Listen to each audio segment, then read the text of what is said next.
Hi guys, I'm Emma and I'm a senior in mechanical engineering at Penn State. I'm here today to talk to you about a special kind of fluid called a non-Newtonian fluid.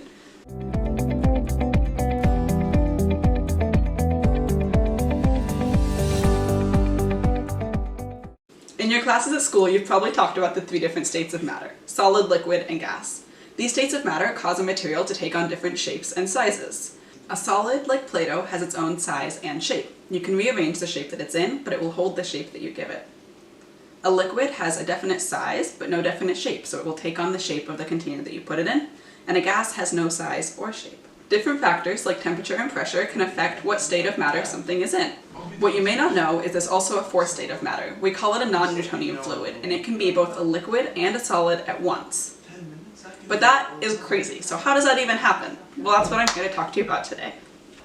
The non-Newtonian fluid I have here today is called Oobleck.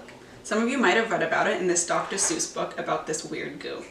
It looks like a pretty normal liquid at first, right? But when I pick some up and give it a squeeze, you can see it becomes more like a solid. And then as soon as I stop applying a force to it, it starts to drip through my fingers.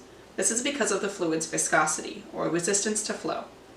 So what's happening here is the more force or pressure that I apply, the more it behaves like a solid.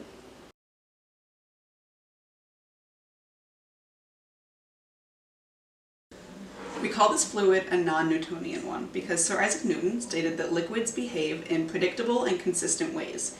But our Oobleck here obviously does not follow Newton's rules, so we call it non-Newtonian.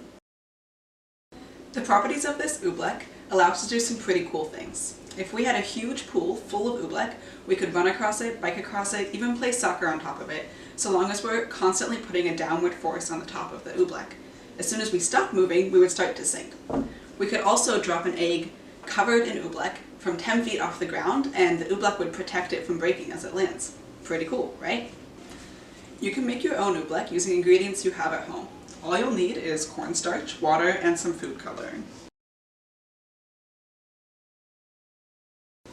Start by putting the cornstarch into a bowl, then start to slowly add the water. Use a spoon to stir the mixture. This part is kind of tough. The mixture will start to look like this. You'll notice that the mixture doesn't even splash if you drop something like a marble onto it. Thanks for listening and have fun!